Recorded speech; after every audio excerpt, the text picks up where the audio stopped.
नमस्कार। आज मैं आपको बताऊंगा कि वैशाख पूर्णिमा पे क्या उपाय करने से आप पुण्य अर्जित कर सकते हैं। 12 मई 2025 को है वैशाख मास की आखिरी पूर्णिमा। ये दिन पुण्य एकत्रित करने का सबसे अच्छा दिन बताया गया है, क्योंकि भगवान विष्णु ने स्कंद पुराण में ही बताया है कि वैशाख की महिमा कलयुग में लुप्त हो जाएगी। तो लुप्त हो जाएगी, क्यों लुप्त हो जाएगी? क्योंकि लोगों को इसका ज्ञान ही नहीं होगा। और ज्ञान क्यों नहीं होगा? क्योंकि लोगों की बुद्धि पाप से मिश्रित हो चुकी होगी। लेकिन अभी भी समय है, आप पुण्य अर्जित कर सकते हैं। तो नोट कर लीजिए क्या क्या उपाय जो हमारे शास्त्रों में लिखे हैं, आप क्या कर सकते हैं जिससे आप अनंत पुण्य एकत्रित कर सकें। और ये सारे शॉर्टकट बताए गए हैं वैकुंठ लोक जाने के लिए। आप नोट कर लीजिए। सबसे पहले तो आप सूर्योदय से पहले उठ जाइए। उठकर आप स्नान कर लीजिए और नहाने वाले जल में तिल मिला लीजिए, काला तिल मिला लीजिए। ठीक है। दूसरा, इस दिन भगवान विष्णु के लिए शक्कर और तिल अर्पित किया जाता है।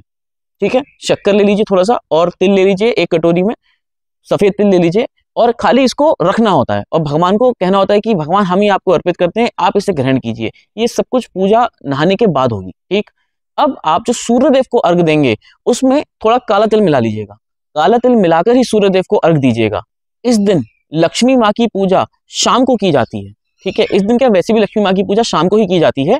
तो आपको लक्ष्मी माँ की पूजा कैसे करनी है? आपको एक खीर, थोड़ी सी खीर बना लेनी है और लक्ष्मी माँ के समक्ष उसे अर्पित करनी है। और हाँ, वो खीर का जो आप भोग लगाएंगे वो आप घर में भी सबको बाद में खिला सकते हैं। तो लक्ष्मी माँ की जब आप पूजा करेंगे तो पूजा करने के बाद शाम को कपूर की आरती जरूर करनी है। माता लक्ष्मी को कपूर अत्यंत प्रिय है। तुलसी और बेलपत्र तोड़ने से हमारे पुण्य खत्म हो जाते हैं। तो गलती से भी इस दिन तुलसी का पत्ता या बेलपत्री का पत्ता मत तोड़िएगा। पूर्णिमा का दिन चंद्रदेव का दिन बताया गया है। इस दिन यदि आप शाम को चंद्रदेव को एक लोटा दूध या फिर जल अर्पित करते हैं तो भी हमारा चंद्रमा मजबूत होता है। देखिए, चंद्रमा ग्रह ना एक इमोशंस को मजबूत करने के लिए ग्रह बताया गया है हमारे अंक शास्त्र में भी। तो इसमें हम कैसे कर सकते हैं कि यदि आप ये कर सकते हैं, ये शास्त्रों का बता रहा हूं मैं आपको, शास्त्रों में कैसे लिखा हुआ है कि आप पूर्णिमा के दिन, ये हर पूर्णिमा को भी आप कर सकते हैं कि इस दिन आप क्या करिए, इस दिन आप चंद्रमा को अर्घ दे सकते हैं। चंद्रमा को अर्घ देने की जो प्रक्रिया है मैं आपको बता दूं कि आप अगर समर्थ हैं तो दूध ले लीजिए, या तो पूरे दूध का अर्घ दे दीजिए चंद्रमा को, या फिर अगर आप कर सकते हैं, अगर आपको लगता है कि नहीं हम पूरा दूध देने में समर्थ नहीं है, तो आप एक लोटा लीजिए, उसमें जल डालिए, थोड़ा सा दूध मिलाइए, फिर आप चंद्रमा को अर्घ दे दीजिए। नीचे एक बर्तन रख लीजिए ताकि वो दूध फैले ना। बाद में इस दूध को क्या करना है, जल का क्या करना है, या तो आप किसी जीव जंतु को डाल दीजिए, कोई पी सकता हो, कोई स्ट्रीट डॉग है वो पी सकता है, तो आप उसको भी दे सकते हैं, कोई प्रॉब्लम नहीं है उसमें। हाँ, अगर आपको लगता है नहीं ऐसा कुछ भी नहीं है तो किसी पेड़ की जड़ में डाल दीजिए। ठीक है। इसको आप ऐसे ऐसे ऐसे कर सकते हैं। आप जो चंद्रमा को आपको अर्घ देंगे उसके बाद आप कपूर की आरती भी चंद्रमा की कर दीजिएगा। इससे भी बहुत लाभ मिलता है और चंद्रमा बहुत प्रसन्न हो जाते हैं। अगला उपाय लिख लीजिए। पूर्णिमा के दिन यदि आपसे हो सके तो गीता के 7वें अध्याय का पाठ जरूर कीजिए और अपने पितरों को अर्पित कर दीजिए। इसमें यम तर्पण करना बहुत जरूरी होता है। मैंने इसका पहली वीडियो बना रखा है, मैं लिंक डाल दूंगा, आप चेक कर लीजिएगा। ठीक है। यम तर्पण करना क्यों जरूरी है? क्योंकि भगवान विष्णु ने वैशाख मास में यमराज को वरदान दे रखा है कि यदि अगर आपको कोई तर्पण नहीं देगा तो उसका कोई पुण्य नहीं मिलेगा उसको। तो इसलिए यमराज को तर्पण करना बहुत जरूरी होता है। ये आप चेक कर लीजिएगा कैसे, मैंने पहले ही बना रखा है, आप उसको चेक कर लीजिएगा। अब आप ये समझ लीजिए कि इस दिन भगवान विष्णु की प्रतिमा को जल से नहलाना होता है। ठीक है। या दूध से कह लीजिए। अब आप कैसे नहलाएंगे?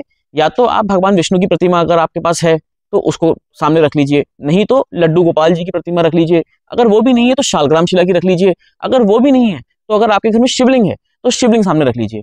और भगवान के 1000 नामों का स्मरण करते हुए हमें दूध से स्नान कराना होता है भगवान को। अब दूध कैसे रखना है? देखिए, दूध हमेशा पीतल के लोटे में रखना होता है, तांबे का लोटा इस्तेमाल मत कीजिएगा। नहीं तो अगर आपके घर में दक्षिणावर्ती शंख है तो आप दक्षिणावर्ती शंख में दूध डालिए और उस दूध से भगवान को स्नान कराइए या शिवलिंग को स्नान कराइए। ठीक है। आप इस तरीके से भी, हाँ, शिवलिंग अगर है तो आप दक्षिणावर्ती शंख यूज मत कीजिए, तो आप पीतल के चम्मच से स्नान कराइए। यदि शालग्राम शिला है, भगवान विष्णु की कोई प्रतिमा है, या फिर लड्डू गोपाल है पीतल वाले, तो फिर आप शंख से स्नान भगवान को करा सकते हैं। 1000 नाम आपको अगर याद नहीं है तो श्री हरि श्री हरि श्री हरि श्री हरि बोलते बोलते भी आप स्नान करा सकते हैं। ठीक है।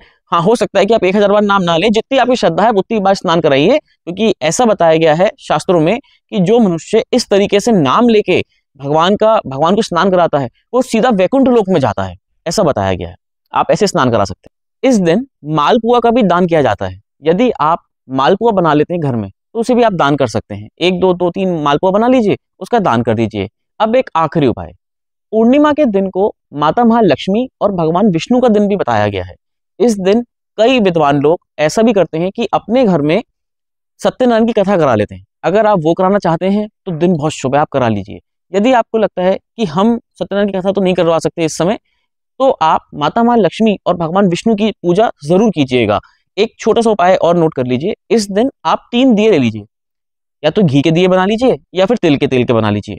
2 दिए तो घर के बाहर मेन दरवाजे पर रखिए, ठीक है, एक लेफ्ट में एक राइट में, और एक दिया अपनी किचन में रख लीजिए जहां पे अनाज रखा होता है आपके घर में।